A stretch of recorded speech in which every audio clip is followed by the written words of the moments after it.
Friends, आज आप लोग का टॉपिक है हमारा मार्गदर्शन और आपका सिलेक्शन। यानी कि आपका सिलेक्शन कैसे होगा, किस में सिलेक्शन, यानी कि रेलवे में, एसएससी में, बैंक में। इसके अतिरिक्त भी बहुत सारे एग्ज़ाम हैं जो आपका अभी जो हम बताएंगे, आपका उसी प्रोसेस में अगर आप पढ़ते हैं और उसी सिलेबस का कवर करते हैं तो लगभग आपका सारा एग्ज़ाम उसी में कवर हो जाएगा। हाँ, होता क्या है कि हम लोग कोई एग्ज़ाम एक एग्ज़ाम को देखना शुरू करते थे, या तो बैंक ही देखना है या रेलवे देखना है, ऐसे देखना है। ऐसा नहीं है। आपका क्या है कि आपके पास खटने का अगर कैपेसिटी, आप इतना मैच्योर्ड हो चुके हैं, आप थोड़ा खटने की कैपेसिटी को डेवलप कीजिए। देखिए आपका गजब का कहीं ना कहीं आपका सिलेक्शन होना ही है।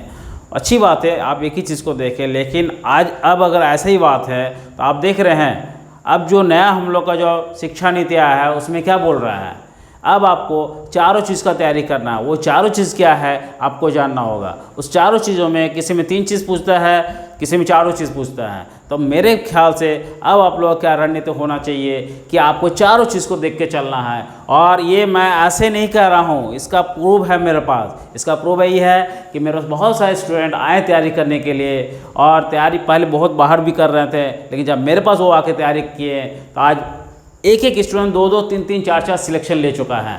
मेरा अपना जो कोचिंग रन होता है वो विंग्स एकेडमी के नाम से रन होता है, जिसमें हम लोग सभी क्लास देते हैं। Bank, railway, SSC, UPSC, IAS, WBC तक के हम क्लास देते हैं। इसको क्या है कि हम लोग बहुत सारा फैकल्टी के द्वारा हम तैयारी करवाते हैं। तो आज आप लोग बताते हैं कि रेलवे, एसएससी, बैंक, इसका सिलेबस क्या है और कैसे आपका रणनीति होना चाहिए, और आगे भी शायद 2022 से लागू भी हो जाए जो अभी मैं आपको सिलेबस बताने जा रहा हूँ। तो आप लोग धैर्य रखिए और साथ में हम लोग अगर अच्छा सुनते हैं तो आपका भी बहुत काम आएगा ये। चलिए, रेलवे का सिलेबस क्या है, यानी कि रेलवे का जो सिलेबस है, पहला हो गया जीएस, दूसरा हो गया मैथ्स, तीसरा हो गया रीजनिंग। रेलवे में जीएस, मैथ्स, रीजनिंग, ये 3 जगह से आपका क्वेश्चन पूछता है। यहाँ आपका इंग्लिश नहीं है, ध्यान दीजिएगा। अब जीएस में आपको क्या क्या पढ़ना है, तो अगर आप ग्रुप डी देते हैं तो हिस्ट्री बहुत कम रहता है। पहले बहुत ज़्यादा था, लेकिन अब हिस्ट्री का रोल बहुत कम किया है। लेकिन आप एनटीपीसी सब दे रहे हैं, कोई अदर्स एग्जाम देंगे तो आपको हिस्ट्री बहुत बड़ा रोल है। यानी कि आपको सब कुछ फोकस करते हुए चलना है, ऐसा नहीं किसी को छोड़ देंगे। कभी देखिए ग्रुप डी में भी क्वेश्चन बढ़ा दिया था ग्रुप हिस्ट्री का, लेकिन कभी कम भी कर दिया। तो एग्ज़ाम देने का मौका आपको सिर्फ एक बार ही मिलता है बहुत अच्छा से। यानी कि अगर आप प्रिपरेशन का एग्ज़ाम तो मौका बहुत मिल जाता है, लेकिन आपको इस तरफ प्लानिंग बना के जाना है ताकि आपका सिलेक्शन एक ही बार में हो जाए। तो इस प्लानिंग में क्या है खास बात, आज आप ध्यान से देखिए आपका सिलेक्शन होने से कोई नहीं रोकेगा। तो जीएस में क्या क्या पूछता है, हिस्ट्री रहेगा, ज्योग्राफी रहेगा, पॉलिटी रहेगा, इकोनॉमी रहेगा, करंट अफेयर्स रहेगा और साइंस रहेगा। साइंस में अब समझ रहे हैं, साइंस का स्पेलिंग आप लोग ठीक कर लीजिएगा, कोई बात नहीं, इसको आप लोग ध्यान दीजिए। साइंस में क्या रहेगा, फिजिक्स, केमिस्ट्री एंड बायोलॉजी। अगर जीएस में इतना का फोकस करते हैं तो आपका लगभग सारा तैयारी हो जाएगा। ऐसे आपका क्वेश्चन आएगा। जीएस को आप इसलिए नहीं छोड़ेंगे क्योंकि ये आपका बहुत ही माइलस्टोन का काम करता है कोई भी एग्जाम में। हम लोग क्या करते हैं, अधिकतर मैथ, रीजनिंग में फोकस कर देते हैं, लेकिन नहीं, आपको हर एक चीज़ को फोकस करना होगा। जैसे आप लोग डायलिसिस फूड, यानी कि आप जो खाना खाते हैं दोपहर का, क्या खाली एक ही चीज़ सब्जी हो या दाल हो या भात से काम चल जाता है? नहीं चलता। आपको तीनों चीज़ बहुत अच्छे से बनाना पड़ता है, तब जाकर आपको शरीर में सारा चीज़ का जो विटामिन हो गया, कार्बोहाइड्रेट्स हो गया, इसका कमी को पूरा करता है। तो उसी तरह क्या है कि अब होता क्या है कि बहुत सारा कोचिंग वाले अपने सब्जेक्ट ज़्यादा ठीक रहा तो उसी को खाली फोकस करता है। ऐसा नहीं है, आपको तीनों चीज़ को अच्छा से फोकस करना होगा, तब जाकर आपका सिलेक्शन होगा। क्योंकि आपका एग्ज़ाम में पैटर्न में कब क्या चेंज कर देता है, कोई सिलेबस में आपको बहुत डिस्टर्ब कर सकता है वो। हाँ, अगर आप तीनों चीज़ को तैयारी करके गए तो ये एक दूसरे को बैलेंस करेगा। इसीलिए आपका पहला रणनीति, यानी मिस्टेक जो है, यानी जो कोई एक चीज़ को लेकर चलते हैं, ऐसा नहीं होना चाहिए। आपको तीनों को लेकर चलना है। जैसे इस बार देखिए मेरे यहाँ से एसएससी जो जीडी वाला था उसमें तो बहुत सिलेक्शन ले चुका है। इस बार जो टॉपर किया धनंजय मंडल, यानी कि झारखंड टॉपर रहा वो मेरे ही कोचिंग से निकाला था। तो वो क्या है, मैथ में 25 में 25 किया, रीजनिंग में भी 24 किया, जीएस में 22 किया, ठीक है। तो अब क्या है, वो बैलेंस बनाया था, आज देखिए झारखंड में टॉपर कर गया। तो इस तरह बैलेंस बनाइए और जीएस से घबराइए मत। जीएस क्या है कि अभी तो आपको खटना है, एग्जाम में आपको हर एक जगह, यानी जीएस का प्लस पॉइंट कहाँ है, जीएस क्या है, अगर आप रट लिए हैं तो वहाँ क्या होता है, आपको देखना है, टिक करना है। लेकिन क्या है, मैथ रीजनिंग उसको बनाना पड़ता है, तो उसको जो बनाने की जो टाइम लगता है, उस टाइम को बचाने का काम कौन करता है, जीएस ही करता है। और दूसरी बात, आपको नेक्स्ट वीडियो में कभी बताएंगे कि आपको एग्ज़ाम हॉल में भी क्या रणनीति होना चाहिए, यानी कि तैयारी करने से लेके आपका एग्ज़ाम देने तक क्या रणनीति होना चाहिए, ये भी आपका बहुत बड़ा माइलस्टोन है आपका सिलेक्शन में। सिर्फ आप पढ़ रहे हैं, आप तैयारी कर रहे हैं, इसी में आपका सर्विस हो जाएगा, तो ऐसा नहीं है, आपका वहाँ भी एक बहुत बड़ा रोल है। कैसे, किसको क्या करना है, ये भी हम बताएंगे कब नेक्स्ट वीडियो में। तो पहले आइए आप लोग को हम सिलेबस इंट्रोडक्शन करवाते हैं, तो है क्या और कैसे रणनीति आपको बनाना होगा। रणनीति इसीलिए आपको बनाना होगा इस तरह, तो क्यों बनाना है ये भी मैं आगे बताऊंगा। तो चलिए पहले हम लोग बता दे रहे हैं। तो जीएस में क्या क्या है, हिस्ट्री है, ज्योग्राफी है, पॉलिटी है, इकोनॉमी, करंट अफेयर, साइंस, ठीक है। अब आइए दूसरा क्या सेक्शन है, मैथ्स। ये भी बहुत इंपॉर्टेंट है। मैथ में क्या है, मैथ में देखिए 3 टाइप्स होता है। एक हो गया मैथ्स में आपका, एक हो जाएगा, चलिए यहाँ से बता दे रहे हैं हम मैथ्स का। मैथ्स में एक टाइप हो गया आपका न्यूमेरिकल, न्यूमेरिकल आपको जानना होगा। दूसरी बात क्या है, अरिथमेटिक, और थोड़ा सा एडवांस मैथ।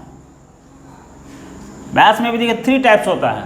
तो 3 टाइप्स में क्या है कि आपका अधिकतर मैथ्स जो है, रेलवे के जब एग्जाम दे रहे हैं तो अधिकतर अरिथमेटिक और थोड़ा बहुत एडवांस को भी इंक्लूड कर दिया है, तो उसको भी आपको थोड़ा देखना है, तो शायद न्यूमेरिकल से भी रहेगा। अब आइए रीजनिंग। तो रीजनिंग तो कुछ है ही नहीं, ये है बहुत बड़ा, नहीं तो कुछ नहीं है। अगर आपको डायरेक्शन पता है, रूल्स पता है, तो ईजिली सब ये भी आपका बहुत रोल बचाता है हर एक एग्ज़ाम में, क्योंकि आप इसका एक लिमिट है, इतना लिमिट को अगर आप कर लेते हैं तो यहाँ, यानी कि अगर तीनों में अगर हम बोलेंगे तो अगर लिमिट है कहीं है तो वो है रीजनिंग में। रीजनिंग क्या है कि एक लिमिट है, उसको अगर आप टेक्निक जान गए तो आपका हर एक एग्ज़ाम में ये आपका बहुत बड़ा बेड़ा पार करने का काम करेगा। इसलिए दोस्तों मैं कहूँगा कि आप तीनों चीज़ को बहुत अच्छा से कीजिए, क्योंकि कभी कभी क्या है, इसको भी टफ कर देता तो कभी ये लोग को ईजी कर देता है, इसको ईजी किया तो ये लोग को टफ कर दिया, तो इस तरह आपका होते रहता है एग्ज़ाम में। तो इसको ध्यान में रख के आपको काम करना है। तो चलिए आपको ये पता चल गया कि रेलवे का हो, रेलवे का ग्रुप डी हो, आपका इंटर लेवल का हो, टीसी हो गया, अच्छा आपका एसएम हो गया, गुड्स कार्ड हो गया, ट्रैफिक अप्रेंटिस हो गया, कुछ भी अगर आप देना चाहेंगे तो आप ये तीनों को बहुत अच्छा से तैयारी करके जाइए, ताकि एग्ज़ाम हॉल में आपको दोबारा जाना ना पड़े, ऐसा आप काम करके जाइए। और इसके लिए क्या है कि इस रणनीति को अपनाइए। थोड़ा सा देखिए होता क्या है, चलिए मैं लास्ट में बताऊँगा, पहले आपको हम सिलेबस बता दे रहे हैं कि क्या है। तो ये आपका हो गया रेलवे का, यही जब आप एसएससी देते हैं नंबर 4 सेक्शन आपका जब एसएससी देते हैं तो आपका ये तीनों चीज़ तो रहेगा ही, जीएस, मैथ, रीजनिंग, साथ में इंग्लिश आपका इंक्लूड हो जाएगा। इंग्लिश को भी आपको बहुत अच्छा से करना है, ठीक है। तो ये आपका एसएससी का सिलेबस हो गया। अब हम लोग आते हैं आप लोग बैंक का सिलेबस। बैंक का सिलेबस में क्या है, बैंक का सिलेबस में आपका सिर्फ क्या रहेगा, इकोनॉमी, करंट अफेयर्स, ये सब रहेगा, थोड़ा सा कंप्यूटर से रहेगा। तो ये आपका हो गया बैंक का सिलेबस। बैंक का सिलेबस तो आप जब बैंक में मैथ्स का भी तैयारी कर रहे हैं, रीजनिंग का भी तैयारी कर रहे हैं, इंग्लिश का भी तैयारी कर रहे हैं, तो थोड़ा सा जीएस हम क्यों ना करें, थोड़ा सा अगर जीएस हम थोड़ा सा और अच्छा से कर लेते हैं तो हम तीनों एग्ज़ाम को दे सकते हैं।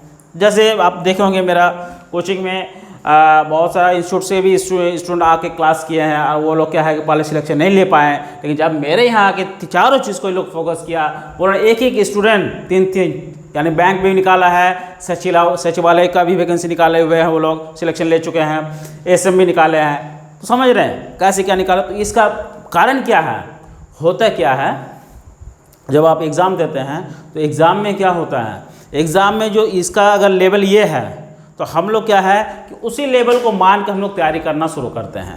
यानी कि आप अगर उसी लेवल को मान कर तैयारी करते तो आप यहाँ आकर फंस जाते हैं, लेकिन इसी लेवल को आप थोड़ा सा बढ़ा दीजिए, इतना आप थोड़ा बढ़ा दीजिए, ऑटोमेटिक देखिएगा आप यहाँ इस लेवल में आकर फंसेगा। ये बहुत बड़ा गूढ़ रहस्य है, इसको अगर आप शांत दिमाग से सोचेंगे तो आपको पता चल जाएगा, समझे ना। यानी कि आपको क्या बता रहे हैं अगर आपका ये लेवल एग्ज़ाम पूछ रहा है तो आपको इस लेवल का तैयारी करना होगा। तो इस लेवल का जब तैयारी आप कर रहे हैं तो क्या है कि इस लेवल को करने के लिए क्या करना होगा, सिलेबस को थोड़ा सा आगे बढ़िए, यानी तीनों चीज़ पढ़े तो चौथा चीज़ को भी और थोड़ा सा पढ़ लीजिए। आपका देखिए बहुत ही वर्सटाइल कैरेक्टर हो जाएगा और आराम से आप कोई भी एग्ज़ाम निकाल सकते हैं। तो ये आपका रणनीति होना चाहिए। और इस रणनीति को जो भी मेरा स्टूडेंट अभी तक लागू किया है, एक बोलो ना, एक सिलेक्शन नहीं, 3-3 4-4 जॉब लेकर अभी ले रहा छोड़ रहा है। चलिए तो अब आगे बढ़ते हैं। तो ये आपका क्या हो गया, रेलवे, एसएससी और बैंक का सिलेबस। यानी कि रेलवे में आपको तीनों चीज़ आएगा, जीएस, मैथ्स, रीजनिंग। एसएससी देते ये चारों चीज़ आएगा, जिसमें एडवांस मैथ का रोल बड़ा हो जाता है। वही जब आप बैंक देते हैं तो जीएस में वहाँ जीए जनरल अवेयरनेस बोला जाता है, यानी कि इकोनॉमी रहेगा और करंट अफेयर्स रहेगा, ठीक है, इससे अब नहीं रहता है। लेकिन हाँ, अगर आप ग्रामीण बैंक दे रहे हैं तो भी आपका जरूरत पड़ जाता है। अभी देखिए ग्रामीण बैंक का पीओ का वैकेंसी आया हुआ होगा, आप देखेंगे। चलिए तो अब आपको देखिए, अब चौथा यानी क्या है कि आपका क्या जुड़ जा रहा है, इंग्लिश। तो ये सारा चीज़ अगर आप अच्छा से तैयारी कर लेते हैं, यानी चारों चीज़ को, तो आपको सिलेक्शन लेने से कोई नहीं रोकेगा। और किसी एक चीज़ को लेकर आप चल रहे हैं तो भैया आपका सिलेक्शन अभी बहुत दूर है, क्योंकि हम लोग अगर किसी चीज़ का जो उसका रिक्वायरमेंट है, जो उसका डिमांड है, वो डिमांड हमको फुलफिल करना होगा। अगर वो आप डिमांड पूरा करते हैं, यानी कि मार्गदर्शन आप सही से लेते हैं, तो आपको सिलेक्शन लेने से कोई नहीं रोकेगा। इस बात को आप गांठ बांध लीजिए। इसके लिए क्या है कि आपको क्या है, पूरी तरह से अपने ऊपर भी कॉन्फिडेंस होना चाहिए। कॉन्फिडेंस अपने ऊपर। और दूसरी बात क्या है, मार्गदर्शन आप कहाँ से ले रहे हैं। आज के दिन में बहुत सा कोचिंग भी खुल गया है, उससे भी तो आपको बचना है। आप किस कोचिंग में जा रहे हैं, किस गाइडलाइन में है, इसको भी ध्यान रखना बहुत ज़रूरी है। अगर आप एक्सपर्ट के पास नहीं जा रहे हैं तो शायद आपका लाइफ बनाने की जगह वो बिगाड़ भी सकता है। इसको ध्यान में रखते हुए आप तैयारी कीजिए। मेरा शुभकामनाएं आप लोगों के साथ है। बहुत जल्दी आप लोग सिलेक्शन लेंगे और अपने ऊपर भरोसा रखिएगा। कभी फ्रस्ट्रेट नहीं होइए। आप लोग कमी को ढूंढिए कि हम कहाँ गलती कर रहे हैं।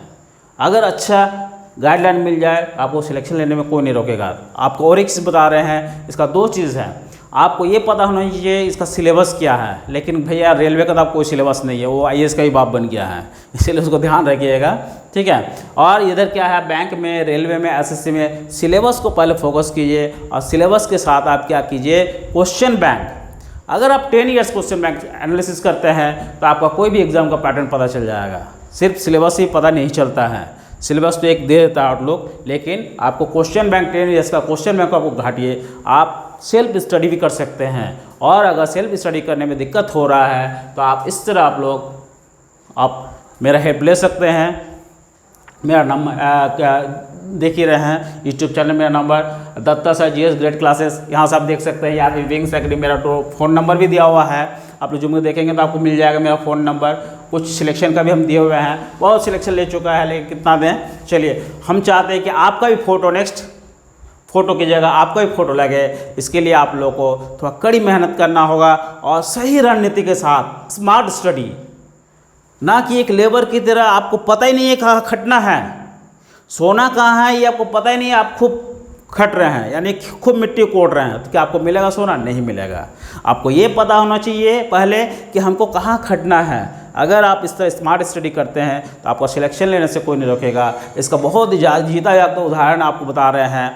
आप लोग एक पीडीलाइट या पीडीलाइट के ही शायद ऐड देता था, यानी कि एक आदमी देख रहे हैं दिन भर बैठ के छिप लगा मछली पकड़ रहा है, वो बैठा हुआ ही है, लेकिन वो क्या है, वो फेविक्विक चिपकाया और पानी में डुबाया, सीधा साथ ही साथ मछली पकड़ के लेके चल दिया। तो आपको भी ये स्मार्ट स्टडी की ज़रूरत है। अगर आप इस तरह करते हैं तो दोस्तों इतना मैं गारंटी दे रहा हूँ कि आपका सिलेक्शन लेने से कोई नहीं रोकेगा। चलिए, नेक्स्ट वीडियो में आप लोगों को बताएंगे कि आपका लक्ष्य सिर्फ रेलवे, एसएससी, बैंक ही नहीं होना चाहिए। ये तो आपको एक प्लेटफॉर्म है, पैर रखने का ज़मीन, पैर रखने की ये एक जगह है। आगे भी आपका लक्ष्य होना चाहिए। क्या? वही देखिए, यूपीएससी, पीएससी, यानी कि ये क्या चीज़ है, नेक्स्ट वीडियो में आपको बताएंगे। और ऐसा नहीं है ये सिर्फ अमीर के बेटे ही बनेंगे, एक गरीब का बेटा भी बन सकता है। बस आप में वो जुनून और लगन होना चाहिए। और उससे भी ज़्यादा इम्पोर्टेंट क्या है, एक सही मार्गदर्शन। अगर सही मार्गदर्शन आपको मिल जाए तो आपको कोई नहीं रोक पाएगा, क्योंकि आप जान रहे हैं ये सब भी जो पढ़ेंगे यहाँ बहुत सारा ट्रिक्स का कमाल है। ट्रिक्स क्या है, जैसे आप लोग जीएस में देखे होंगे मेरा ट्रिक्स, कैसे का हम लोग ट्रिक्स दिए हुए हैं, ट्रिक्स के द्वारा कैसे कैसे बहुत ही चंद मिनटों में आप उसको याद कर सकते हैं अगर ध्यान से सुनेंगे तो। उसी तरह क्या है मैथ्स, रीजनिंग, इंग्लिश, इसमें भी अब जो हम लोग ट्रेडिशनल पढ़ाई किए हैं वो तो आपका बेस है, लेकिन यहाँ आपको ट्रिक्स का कमाल आपको जानना होगा। ट्रिक्स अगर आप जानते हैं तो बहुत ईजी सिलेक्शन होंगे, क्योंकि इसका क्या है कि मेरा बहुत सारा एक्सपर्ट भी हैं जो आपको बताएंगे, कुछ हम ही आपको एक दिन डेमो बता देंगे कि कैसे इसका ट्रिक्स है, तो इसका हम डेमो भी आप दे देंगे नेक्स्ट वीडियो में। तब तक जय हिंद।